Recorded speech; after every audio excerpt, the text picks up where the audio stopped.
Hello students, Mr. Orzali here, out in Cannon Beach, and just behind me, the water is an estuary.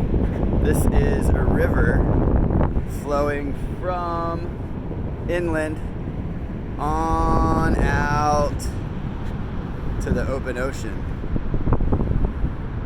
You can see Haystack Rock just peeking out over the corner, all the way down the beach. And if I flip around this way, these are the Goonies Rocks and Echola State Park. It's a beautiful day out here, looking for shells,